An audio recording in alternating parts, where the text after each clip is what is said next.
Hérétique est un podcast politique mêlant entretien et débat. Hérétique pour questionner les dogmes et les mythes. Hérétique parce que la politique n'est pas la religion. Hérétique parce que vouloir penser est toujours le début de la dissidence. Laïcité, athéisme et auto-institution, première partie. Catherine Kinsler, philosophe et universitaire, est signataire, lors de l'affaire du voile de Creil, en 1989, de la célèbre tribune mettant en garde la société française contre l'entrisme islamique, ainsi que celle, bien moins connue, dénonçant la remise en cause de la laïcité par le président Nicolas Sarkozy en 2008. Engagée auprès de l'Union des familles laïques, l'UFAL, elle a notamment publié « Qu'est-ce que la laïcité ?» en 2007 ou « Penser la laïcité » en 2014. Son site méconnu, Mezetul, mezetu2le.fr, est un carrefour des réflexions sur les questions religieuses et idéologies contemporaines. Bonsoir Catherine Kinsler. Bonsoir. Nous sommes aujourd'hui pour un entretien avec vous sur la laïcité. Vous êtes philosophe et vous dites que vous n'êtes pas une spécialiste de la laïcité et pourtant vous êtes malgré tout une référence sur la question. Non, ce n'est pas ma spécialité académique, c'est cela que je veux dire, c'est-à-dire que je n'ai jamais enseigné cette partie de la réflexion philosophique. Bien sûr, j'ai fait des cours de philosophie politique, mais ma spécialité, c'était la philosophie de l'art. Et en particulier l'opéra français du XVIIe et XVIIIe siècle. Donc vous voyez, apparemment ça c'est loin, mais il y a peut-être des rapports, mais dans le travail que j'ai accompli. C'est-à-dire il y a certaines similitudes de méthode et je m'en suis rendu compte après, quand je me suis relu, quand c'est devenu des choses extérieures à moi. Alors je me suis intéressée à la laïcité dans un contexte politique. Oui, à propos du voile de Creil en 89, vous êtes la signataire de la tribune de l'époque. La tribune, ce qu'on appelle l'appel des cinq. C'est Elisabeth Badinter, Régis Debray, Alain Finkielkraut, Elisabeth de Fontenay. On était 5, et c'est à la suite de ces événements de Creil. Et pourquoi j'ai fait partie de ce groupe ? Co-auteurs, on a tous travaillé. D'ailleurs, j'ai les manuscrits chez moi. J'ai donc des pièces... La conviction. Oui, voilà. Et je les ai scannés parce que, il peut toujours y avoir des accidents. Et pourquoi j'ai été intégrée dans ce groupe très très vite, dès que l'affaire a éclaté, c'est parce que j'avais écrit auparavant, donc c'est aussi pour des raisons politiques, j'avais écrit un Condorcet. Parce que j'étais en colère contre la politique scolaire à l'époque donc de la gauche, d'Alain Savary, du Premier ministre de l'Éducation nationale de Mitterrand. Et j'ai écrit ce Condorcet parce que je me suis dit, l'école républicaine, c'est pas comme ça que ça marche. Et on voulait ouvrir l'école sur le monde. Il y avait plus de différence entre le moment familial, le moment de l'extérieur et le moment de l'école. Enfin, l'école était livrée à son extérieur. Alors là, on atteint, c'est toujours pareil. On atteint le point culminant de cette politique. Ça a toujours été la même, que ce soit la droite ou la gauche d'ailleurs. Donc j'étais pas contente et je me suis dit remonter à l'école des grandes lois scolaires de Jules Ferry de la fin du XIXe siècle, c'est pas suffisant. On était alors exposé à des critiques de type colonialisme, etc. C'est ringard, l'école avec les blouses noires. Enfin, vous voyez le type de propos que l'on rencontrait. Je me suis dit non, puisque je suis habituée aux textes classiques, aux textes à la langue du XVIIe et du XVIIIe siècle, je vais aller lire les grands rapports de la Révolution française sur l'instruction publique. Et là, j'ai été émerveillée. Et donc j'ai lu le plus grand rapport, c'est celui de Condorcet, et j'ai lu Condorcet. Voilà. Et donc j'ai écrit ce Condorcet, l'instruction publique et la naissance du citoyen en 84. C'était l'année où, justement, Elisabeth et Robert Badinter ont publié leur gros Condorcet. C'est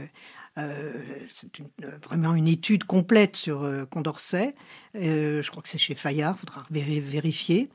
Et alors, on a eu contact comme ça. J'ai été en contact avec eux de façon assez brève, mais sympathique. Et voilà. Lorsque la question de l'affaire dite du voile, donc des signes religieux, du port des signes religieux ostensibles à l'école publique, a éclaté en 89, eh bien, Elisabeth Badinter m'a téléphoné et m'a dit « Catherine, écoute, il faut qu'on fasse quelque chose. On a un projet et on voudrait que tu y sois associée. » Donc, nous étions 5, je l'ai dit tout à l'heure. Bon. Et donc, nous avons rédigé ce texte. Et quand je relis ce texte, je ne vois pas une virgule à changer. Je ne vois pas une virgule à changer. C'est que ce texte était entièrement fondé sur l'idée, je le dirais peut-être avec d'autres termes maintenant, sur l'idée que l'école doit offrir à l'élève une double vie. Que le moment scolaire est un moment de l'ailleurs, qui a une respiration. C'est comme ça que j'ai pensé à la notion de respiration laïque plus tard. Voilà, c'est comme ça que je suis tombée dans le chaudron de la laïcité. Et puis, j'ai écrit un article. Bon, j'avais jeté quelques idées sur le papier que j'avais fait lire à des amis. Et je dois dire que c'est Michel Deguy qui m'a dit « Écoute Catherine, il faut publier ça, il faut faire un article. » Et il m'a introduite dans les temps modernes.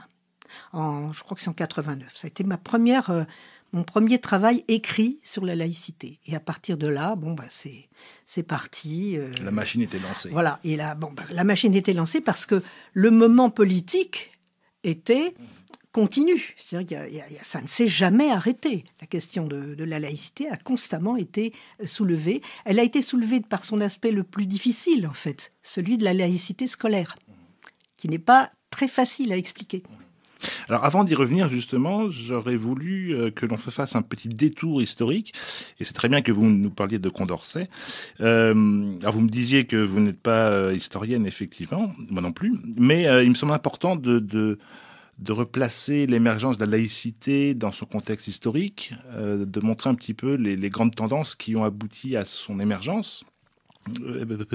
Parce que assez souvent, on la fait tomber du ciel, on parle d'une laïcité comme d'une loi de 1905 qui serait arrivée un peu par hasard en France et qu'on pourrait révoquer assez facilement. Est-ce que vous pourriez nous dresser un petit peu les grandes tendances qui ont abouti à cette loi de 1905, et qui n'est pas la première d'ailleurs. Ah non, bien sûr. Alors, bien entendu, je ne suis pas historienne, donc je ne vais pas me lancer dans une histoire des dispositifs laïques et de leur installation, qui a toujours été conflictuelle d'une certaine manière. Mais je partirai du principe, si vous voulez, du principe philosophique. L'idée de laïcité, c'est qu'une association politique est autoconstituante. Elle n'a pas besoin d'une référence transcendante ou extérieure pour se légitimer. Alors, à partir de là, je peux donner des jalons, si vous voulez. Mais déjà, on est dans le principe mis en place par les Lumières. Oui, c'est ça. Mais ce principe ne date pas des Lumières complètement. On le trouve, par exemple, énoncé dans ce qu'on a appelé la République des lettres. C'est-à-dire qu'il y a des... Alors, bien sûr, il n'est pas énoncé de manière politique, hein, mais la République des lettres, qui a été développée, bien exposée par Bayle, mais c'est antérieur quand même, hein, eh bien, c'est l'idée que quand des personnes s'assemblent pour travailler de manière sur du savoir, pour élaborer du savoir ou comprendre tout simplement des textes, eh bien, il n'y a pas d'autre autorité que ce qu'on appelle, nous, l'autorité critique. C'est-à-dire, la référence est à l'intérieur. Chacun peut être juge de cela s'il se donne la peine de lire. Et donc, cette République des lettres, elle a cette idée-là. Vous voyez, c'est l'exercice de la raison. C'est l'autorité de la raison, de la critique, de l'examen.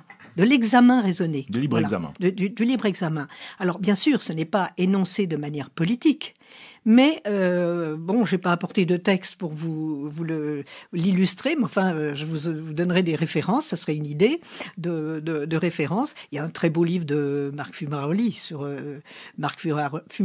la République des lettres. Il aborde tout cela, mais bon, avec tout le foisonnement qu'il y a autour. Mais c'est un point qui existe déjà. Mais alors, du point de vue de la pensée politique, bon, la notion de laïcité, on va la faire remonter juste avant les Lumières, à la fin du XVIIe siècle. Alors, j'ai l'habitude de me référer à l'auteur, le philosophe que je considère comme le plus grand penseur de la tolérance, c'est John Locke. 1689, 1690, sa fameuse lettre sur la tolérance. Il ne développe pas le concept de laïcité, Locke, mais il a tracé le champ sur lequel va s'installer le concept de laïcité. Et en fait, Locke dit, voilà, il y a une séparation entre l'autorité civile et l'autorité religieuse. Bon, il file cette séparation, il la décline sur énormément de plans. C'est pas les mêmes moyens de contrainte, on ne peut pas, ça n'est pas la même finalité, etc. Je ne vais pas vous détailler tout cela, mais enfin, j'ai mis tout ça dans un tableau. Mais pour Locke, il y a un moment où il y a quelque chose de commun entre l'association politique, ce que nous appelons l'association politique, et puis l'association religieuse, c'est que il y a un lien qui est de l'ordre de la croyance. Il faut y adhérer. C'est de l'adhésion, ce que j'appelle un lien fiduciaire. Et donc, c'est déjà un très grand progrès parce que, au fond, je résumerai de manière un petit peu caricaturale en disant, voilà, croyez ce que vous voulez, mais vous croyez à quelque chose. Sinon, vous ne pouvez pas intégrer l'association politique. Et donc, Locke exclut les athées à cause de ça. Il exclut aussi les papistes, parce qu'il considère qu'ils obéissent à une autorité politique étrangère. Ils obéissent au pape. Bon. Mais prenons les athées. Pourquoi il exclut les athées ? Parce que, dit-il, les athées sont déliés de toute croyance. Et donc, leur serment n'a pas de valeur. Ils ne peuvent pas jurer sur quelque chose qui serait transcendant. Donc, ça veut dire qu'il y a, au fond, un fondement extérieur, transcendant, qui va, au fond, sceller l'association politique. C'est une hétéronomique qui va garantir en réalité la parole et les agissements des individus. Exactement. Et à partir de là, évidemment, les distinctions, la disjonction entre autorité politique et autorité religieuse va s'élaborer. Donc, moi, je considère que Locke est un très grand penseur parce qu'il a vu le point crucial, à mon avis, c'est que à la question, est-ce qu'on peut admettre dans l'association politique des personnes qui n'ont pas de lien par ailleurs, qui n'ont pas l'expérience de l'adhésion au sens fiduciaire du terme, ou qui la refusent? Sa réponse est non. Eh bien, vous allez, pour répondre oui, il faut faire un effort conceptuel considérable. Oui, on peut les admettre. On va admettre les athées dans l'association politique laïque, et les athées, les non-croyants, je préfère dire ça, parce qu'il n'y a pas que des athées. L'athée, c'est quelqu'un qui refuse, qui considère qu'il n'y a pas du tout de transcendance. Mais il y a aussi des agnostiques, etc., mais qui ne sont pas dans le dispositif de la foi, de l'adhésion. Vous voyez ? Donc, donc, qu'est-ce qui va se passer ? Eh bien, la pensée laïque va briser le socle que Locke considérait comme consistant, comme continu, pour produire aussi bien d'un côté l'association religieuse que l'association politique. De manière disjointe, mais c'est le même socle. Ce socle on prolonge, si vous voulez, la fracture. La disjonction, plutôt. Et ça, c'est une nouveauté absolue. Voilà. Parce que dans toutes les sociétés humaines, la société était confondue avec la religion. Et on jurait, on jure toujours aux États-Unis sur la Bible, par exemple, dans les tribunaux. Et c'est ce qui va dissocier maintenant. C'est toujours un critère qui nous permet de dissocier tolérance et laïcité. Il y en a d'autres, mais c'est un critère philosophique fondamental. Donc moi, je le ferai remonter là vraiment de manière explicite, si vous voulez, parce que auparavant, on a bien l'idée que il y a des moments de la vie publique qui échappent ou qui doivent échapper à la référence, à une référence transcendante, à cette autoconstitution de l'autorité par la personne humaine nue, délivrée détachée de toute autre autorité. Mais la pensée politique, elle commence là. Elle commence là. Alors, bien sûr, au même moment, nous avons Bayle, qui développe, bien sûr, qui prolonge les réflexions sur la République des lettres, qui réfléchit beaucoup sur l'athéisme, mais pour lui, la réponse à la question de Locke, peut-on admettre, enfin la question de Locke, c'est moi qui la reformule comme ça, mais en fait il a posé la question fondamentale. Peut-on admettre des non-croyants et des athées dans l'association politique? La réponse de Bayle est oui, mais c'est une réponse de fait. Il dit, vous voyez bien, quand ils s'associent, ils ne sont pas plus méchants que les autres, ils sont même plutôt moins dangereux. Mais c'est une réponse de fait, ce n'est pas une réponse de droit. Donc, Locke appelle une réponse de droit. Et c'est la Révolution française qui va le faire. C'est ça. Qui va pouvoir le faire. Donc, alors, pour répondre de manière plus concrète oui. à votre question, bien sûr, réduire la laïcité à la seule loi de 1905 de séparation des églises et de l'État, c'est réducteur. Il y a bien d'autres dispositifs avant. Il y a une histoire des dispositifs laïques, une histoire juridique. Le droit vit. Alors bon, là, je vais pas pouvoir énumérer tous les dispositifs, mais quand même, dans la Déclaration des droits de l'homme et du citoyen, l'article 3, le principe de toute souveraineté réside essentiellement dans la nation. Donc c'est un minimalisme. Ça ne veut pas dire qu'on n'a pas le droit de croire. Ça ne veut pas dire que le moment religieux est absolument exclu de toute intervention politique. On peut s'inspirer d'un rapport à la religion pour proposer des lois, pour influer sur la vie politique. Mais il n'y a pas de fondement religieux. Ça veut dire que ce qui relie les athées, c'est non pas un principe extérieur à la société, mais la société elle-même sous la forme de nation. Sous la forme d'une... Alors moi, je parle d'association politique, mais évidemment, la forme historique, c'est la nation. C'est la nation. Alors après, bon, je pourrais vous énumérer des étapes, des dispositifs juridico-politiques très importants. Le mariage civil. Une parenthèse, vous parliez de la séparation de l'Église et de l'État. La première a eu lieu en 1795, je crois. Oui. Elle a été abolie après sous le Concordat en 1801 et rétablie ensuite en 1905. Mais la première date d'il y a plus de 2 siècles. Oui, mais ça montre l'antériorité de la question. Mais il y a tout un travail, politico-juridique qui s'effectue et qui forme ce qu'on peut appeler le corpus des dispositifs laïques, qui est extrêmement riche. Bon, je viens de citer le mariage civil parce que ça reste. Ça reste, c'est transformé, mais ça reste. Et qu'est-ce qu'on a vu? Au fond, nous avons vu, très récemment, la vérité du mariage civil. Parce que longtemps, on nous a dit le mariage civil, ce n'est qu'une transposition séculière du mariage religieux. Non. Avec le mariage pour les personnes de même sexe, nous voyons qu'il n'y a pas, ce n'est pas vrai. Là, c'est vraiment le point d'aboutissement, vous voyez. Alors il y a bien sûr là les grands projets d'instruction publique de la Révolution française, celui de Condorcet en particulier, 1791, qui alors écarte tout enseignement religieux de son projet d'instruction publique. Disons, il y a un moment où l'école doit, où chaque élève doit être mis en position de rechercher l'autorité en lui-même et de pouvoir s'interroger dans des termes qui pourraient être ceux qu'un autre. Oui, parce que en réalité, vous avez une vision de la laïcité qui est très politique. C'est-à-dire que la laïcité sous-entend une société immanente, c'est-à-dire qui n'a pas de transcendance, qui n'est pas guidée par un principe extérieur, une hétéronomie. C'est une société qui est autonome, si je reprends les termes de Castoriadis, oui. on devait parler plus tard, mais là vous m'obligez. Et en réalité, la laïcité est congruente avec le principe de la démocratie.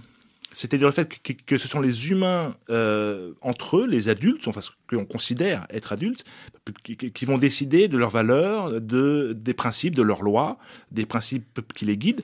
Donc ça nécessite explicitement une instruction riche et critique. Oui, c'est cela. Alors, je ne sais pas comment... je n'ai pas réfléchi sur la question de savoir si la laïcité demande impérativement une forme de gouvernement. Mais il est clair qu'elle ne peut pas se penser sans l'appel à l'autorité de chacun. Donc la souveraineté populaire. Voilà, la souveraineté populaire. Alors, ça peut prendre des formes. Bien sûr. Ça peut Bien prendre sûr. une forme républicaine, différentes variétés de formes républicaines. Ça peut prendre des formes alors de monarchie républicaine aussi. Ça peut, c'est pas impossible. De démocratie voyez, directe. Alors, la démocratie directe. Alors bon, là, je donnerai les objections habituelles, les objections habituelles, à savoir qu'il y a un moment où l'autorité politique, on a dit tout à l'heure, enfin j'ai fait allusion tout à l'heure à la République des lettres, en disant qu'il y a un moment critique. Qu'est-ce que c'est que le moment critique ? Le moment critique, c'est le moment où je m'aperçois que j'ai pas d'autre référence que ma propre pensée. Et la pensée des autres. Et la pensée de l'autre, l'affrontement, la confrontation, pour établir ce qui est vrai ou faux, ou ce qui est probable, etc. Bon. Eh bien, ce moment critique suppose une sorte de, je ne dirais pas de dédoublement, mais que je puisse me fâcher avec moi-même. Bien sûr. Que je puisse me mettre à distance de moi-même. Et qu'est-ce que c'est qu'une démocratie directe, sinon le moment où le peuple colle à lui-même ? Et non, justement, je pense que c'est un énorme malentendu. On confond très souvent la démocratie directe. Alors, pour beaucoup de gauchistes, c'est à dessein.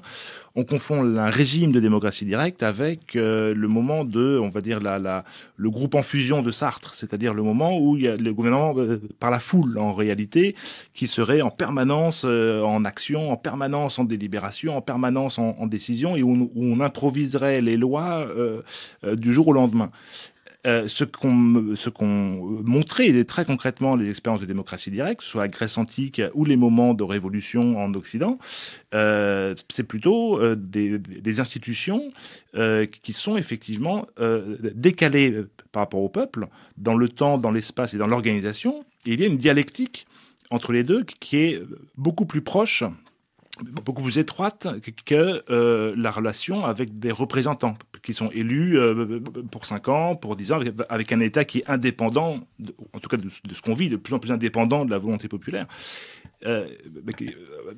Castoriadis insiste beaucoup là-dessus.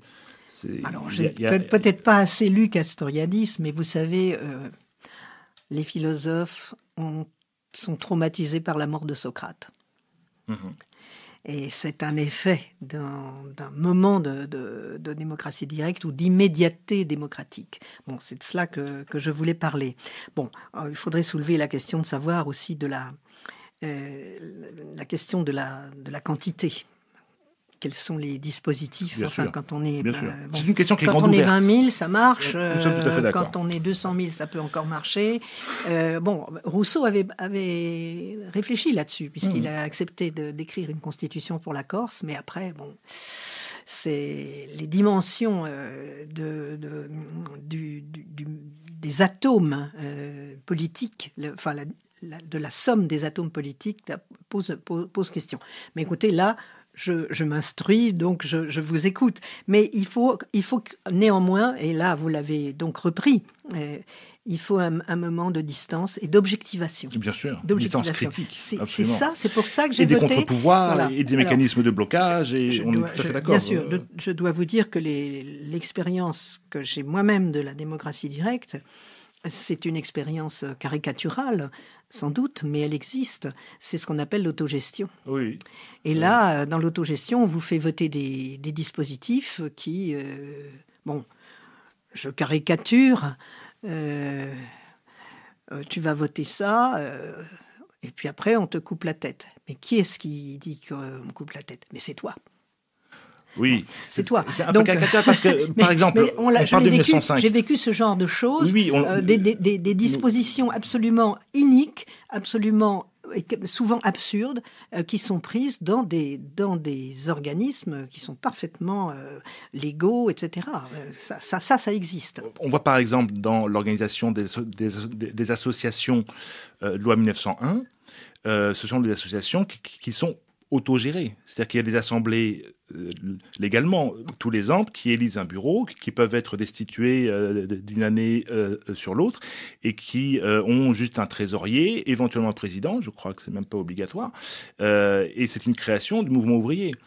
Et c'est typiquement une institution de démocratie directe, les associations. Aujourd'hui, on voit, là c'est aussi un cas très classique, des dérives très gestionnaires, très bureaucratiques des associations, etc. Mais le principe est de rester, de considérer que le peuple, les individus, sont capables de décider réunis directement, sans déléguer systématiquement à des représentants qui ont le monopole du pouvoir.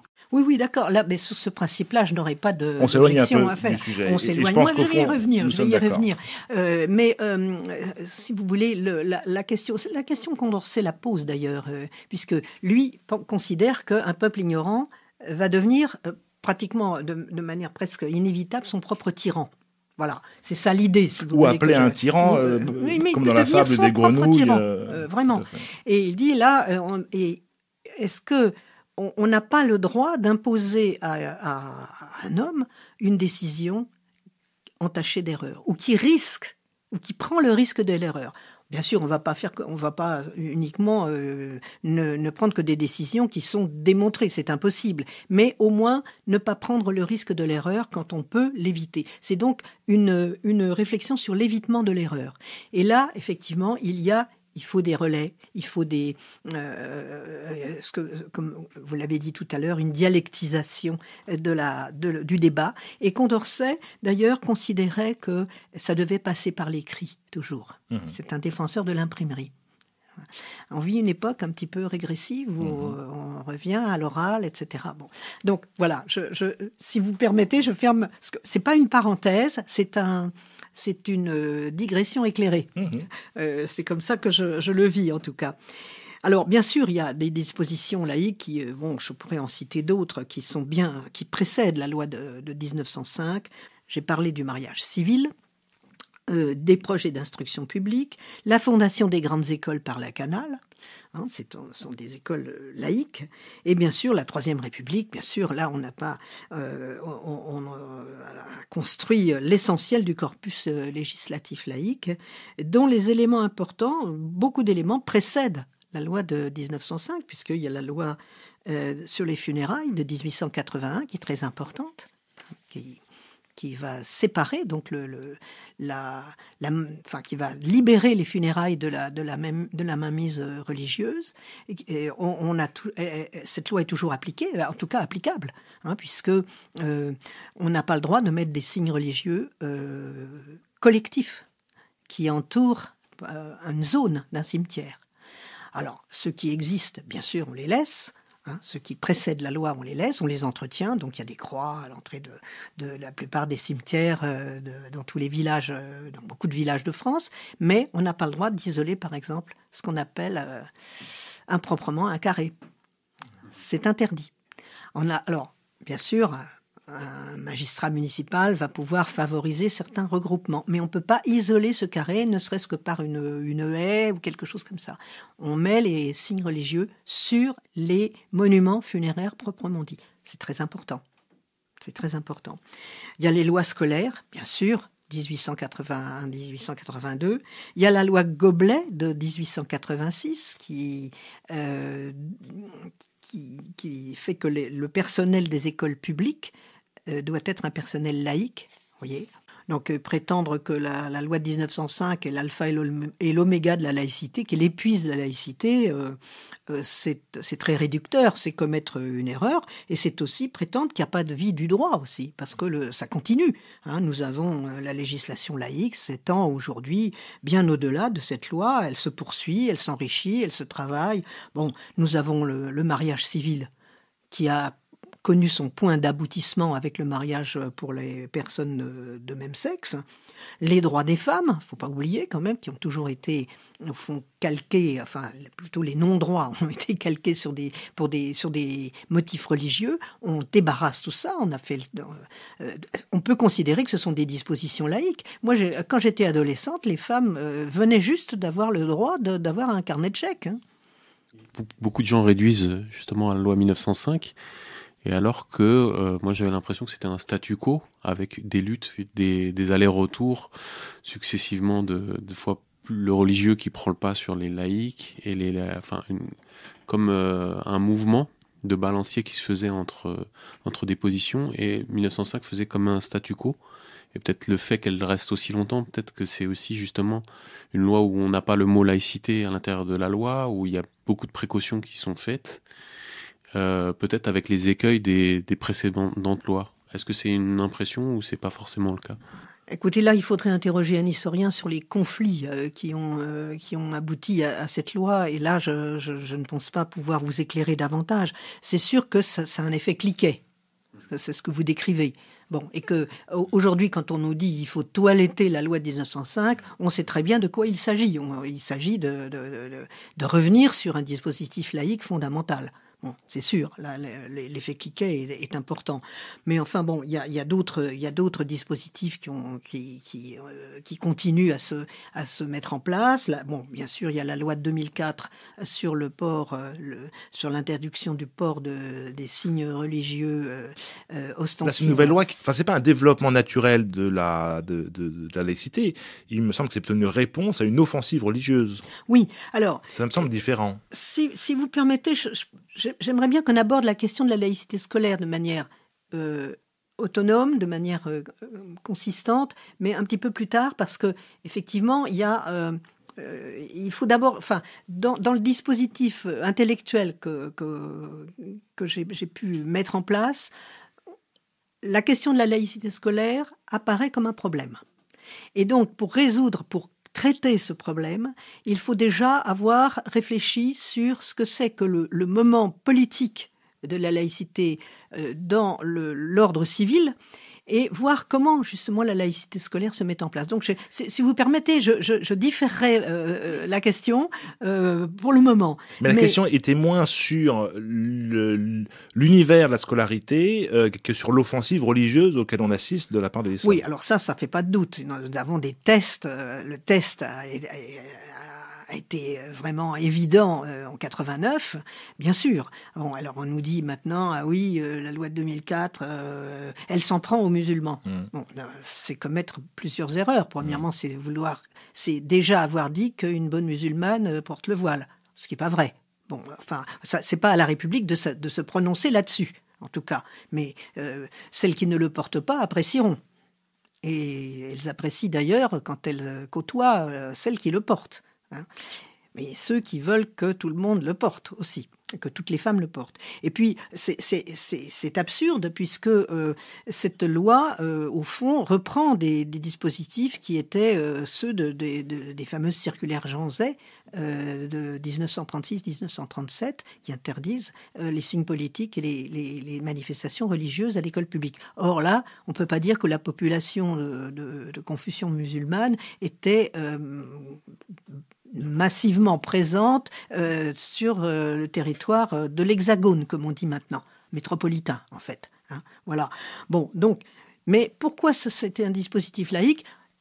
Je préférerais l'expliquer tout à l'heure, si vous permettez, parce que il faudrait pour cela que je remonte à des points que je vais aborder maintenant. Allons-y. Bon, alors on peut continuer l'énumération, la question de la recherche médicale, la recherche sur les cellules souches, bon, la question de la fin de vie, tout ça c'est en travail. Donc les lois laïques ne sont pas figées et on peut en tout cas le champ d'application de la notion de laïcité n'est pas figé. Alors bon. Moi, donc, je voudrais revenir à la définition fondamentale que j'ai donnée, l'élément fondamental de la laïcité comme caractérisant une association politique, c'est un minimalisme. C'est un minimalisme puisque on il n'est pas nécessaire pour l'association politique de se référer à autre chose qu'à elle-même. Donc cette association va pouvoir, en toute légitimité, déployer ses propres dispositifs sans avoir besoin de les justifier moralement. Il faut qu'elles tiennent par elles-mêmes. Et que ces dispositifs tiennent par eux-mêmes. Donc c'est un minimalisme, puisque au fond, la question de la croyance religieuse, la question de la position philosophique est laissée à l'appréciation de chacun. Elle n'est pas barrée, elle est à l'écart. Donc elle est laissée à la liberté de chacun. Donc j'appelle ça, moi, un minimalisme politique. Il n'y a pas une présence massive qui vient du moment religieux, du moment fiduciaire, qui vient peser sur l'association politique. Mais alors, du point de vue religieux, on pourrait dire que c'est un maximalisme, parce que un religieux, si on caricature, n'a pas tellement de questions à se poser. Il suit un principe, il a un livre, il a une sacralité, la vie est assez simple, elle est réglée. Et au contraire, vous décrivez un monde qui demande le libre examen, qui demande l'information, qui demande la réflexion, qui demande la contradiction, la confrontation, etc. C'est pour beaucoup de gens qui viennent d'un monde hétéronome où tout est dicté. Vous décrivez un monde assez compliqué et maximaliste, au contraire. Alors, j'emploie minimalisme au sens logique du terme. C'est-à-dire que le concept de laïcité implique une association logiquement pauvre. C'est-à-dire que pour le penser, on n'a pas besoin de beaucoup d'idées. Alors, ça ne veut pas dire que ces idées sont faciles.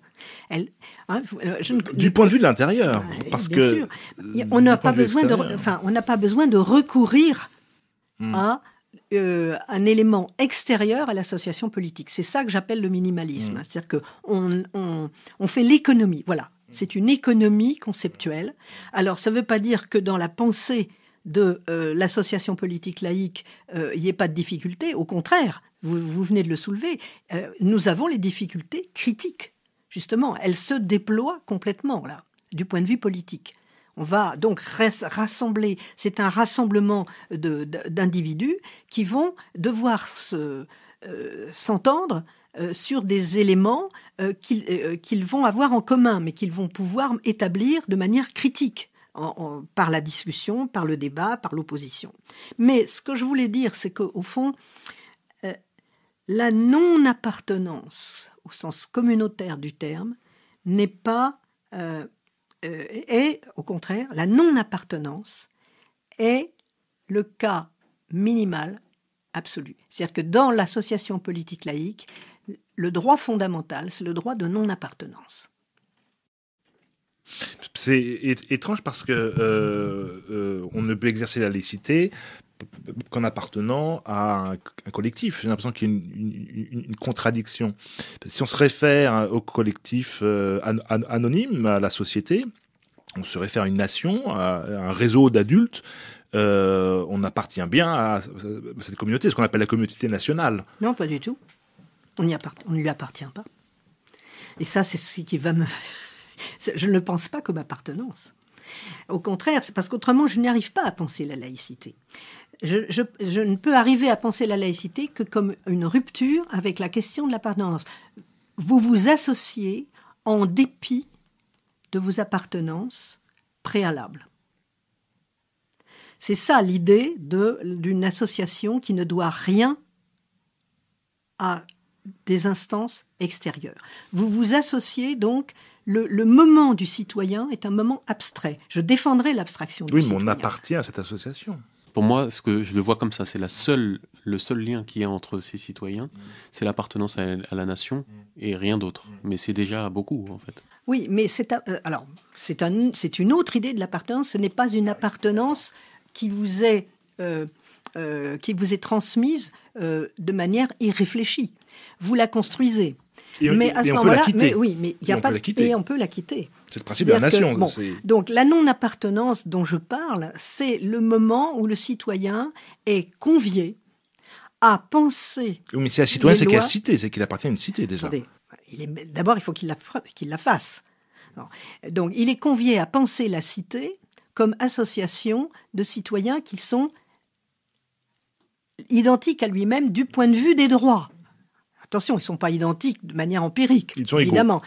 Ils sont égaux, ils sont identiques du point de vue des droits. Et les lois qu'il va voter vont devoir valoir pour tous. C'est-à-dire qu'il pourrait être un autre. Je pourrais être un autre. Voilà. Donc, c'est comme ça qu'on va voter les droits. C'est pas avec des lobbies, c'est pas en faisant, en consultant tel ou tel représentant, etc., et en faisant une espèce de mélange qui peut donner des résultats, bien sûr. Il peut y avoir, c'est une méthode qui peut donner des résultats, mais c'est en conviant chaque citoyen à réfléchir en termes universels, c'est-à-dire comme s'il pouvait être un autre. Voilà. Donc, c'est pas du tout le même type d'appartenance. Alors, est-ce qu'on va pouvoir... Moi, je ne vais pas utiliser le terme d'appartenance pour cela, parce que j'utiliserai plutôt le terme de consentement rationnel renouvelé. Et si ça vient de la lecture que j'ai faite de Condorcet. C'est-à-dire que Condorcet considère que, effectivement, un peuple ignorant va devenir son propre tyran. Un peuple éclairé, ou qui s'efforce de s'éclairer, qui est dans la disposition de l'évitement de l'erreur, à ce moment-là, va pouvoir former un ensemble, une association politique. Alors, on pourra dire qu'il lui appartient, mais ce n'est pas cette association politique qui lui donne sa bénédiction, vous comprenez ? C'est lui qui forme cette association avec d'autres, et donc sur la base du droit de non-appartenance. C'est-à-dire que c'est parce que chacun fait l'effort de mettre à l'écart, de suspendre ses appartenances immédiates, non réfléchies, que l'association politique est possible. Que l'association politique est possible. Alors, ça ne veut pas dire qu'ils vont rompre avec leurs appartenances. Bien entendu, non. Donc, il y a tout un domaine de la vie, à la fois public et privé, qui n'est pas concerné par le champ. La loi n'a pas tous les droits. La loi n'a pas tous les droits. C'est pas un totalitarisme. C'est pas une uniformisation. C'est-à-dire qu'on vous dit, voilà, vous votez les lois telles qu'elles doivent être, telles que vous pensez qu'elles doivent être, valides pour chaque atome. C'est un atomisme. Chaque atome de l'association politique. Alors, ça suppose que les atomes s'entrechoquent, qu'ils débattent, au sens banal du terme, et qu'ils s'affrontent aussi, qu'ils en discutent. Mais ces lois doivent pouvoir, chacun doit pouvoir y reconnaître quelque chose qui le concerne, même si ça le contraint. Ça, c'est l'exemple que je donnais à mes élèves, c'était l'exemple des feux tricolores. Quand je m'arrête au feu rouge, même à 3 heures du matin, je m'arrête parce qu'il pourrait y avoir quelqu'un. Ça ne suffit pas. Parce que ce quelqu'un qui passe au feu vert de l'autre côté, c'est moi. C'est moi. Donc, alors bien sûr, est-ce que toutes les lois peuvent être modélisées sur ce schéma ? Ça serait un idéal. Que chacun puisse dire, ben oui, voilà, c'est ce qu'on appelle, par exemple, le consentement à l'impôt, c'est là-dessus que c'est fondé. Je trouve que je paye trop, tout le monde trouve qu'il paye trop. Oui, bien sûr. Mais je consens à l'impôt parce que je considère que ce calcul qui est fait à partir de mon revenu, etc., je parle de l'impôt sur le revenu, eh bien, il est juste. C'est-dire que oui, c'est le principe de l'intérêt général. Oui, alors je ne sais pas si le mot général irait, mais bon, on peut l'appeler comme ça, si vous voulez. Mais si j'étais un autre, ça marcherait très bien aussi. Voilà. Oui, donc c'est comme ça que ça fonctionne. Mais ce qui m'étonne dans votre approche, c'est que d'un côté, vous liez intrinsèquement, c'est très intéressant, laïcité et principe de nation, c'est-à-dire une association d'individus adultes. Oui. Et d'autre côté, vous réfutez la notion d'appartenance avec toutes les nuances que vous apportez, mais aujourd'hui, ce que l'on est en train de vivre, c'est un délitement de la société française. avec des gens qui se considèrent effectivement, vous avez dit le terme, comme des atomes, indépendants les uns des autres, et qui se prétendent sans aucune appartenance. Est-ce que ce n'est pas ça qui provoque également le délitement de la nation, donc de la laïcité?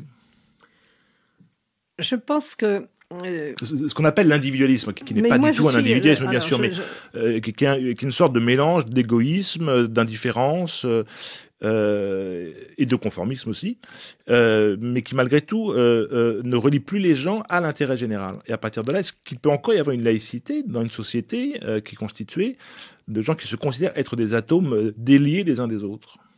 C'est pas ce que vous décrivez, bien sûr. Non, c'est pas ce que je décris, parce que les atomes, justement, que je suppose, là, que je mets en place, ce sont des atomes qui se lient les uns aux autres. Et ils se lient pourquoi ? Pour être libres. Pour être libres, parce qu'ils se disent, je n'ai pas de liberté si je reste isolé, mais je n'en ai pas non plus si j'arrive avec toutes mes adhésions, parce que les autres aussi vont arriver avec toutes leurs adhésions. Ça forme des molécules, ça forme ce qu'on appelle des lobbies, tout simplement. Et encore moins si je suis le membre d'un clan. Membre d'un clan. Et là, à ce moment-là, il n'y a pas le moment de la liberté est restreint. Donc, ces atomes vont se lier en association politique. À quoi bon la laïcité? Mais c'est pour être libre. L'association politique n'a pas d'autre finalité. On ne s'associe pas pour être laïque, on ne s'associe pas pour être égaux. On se rend égaux pour pouvoir déployer ses droits, quels qu'on soit, comme si on pouvait être un autre. Hein. Je reviens à ma supposition, à mon hypothèse.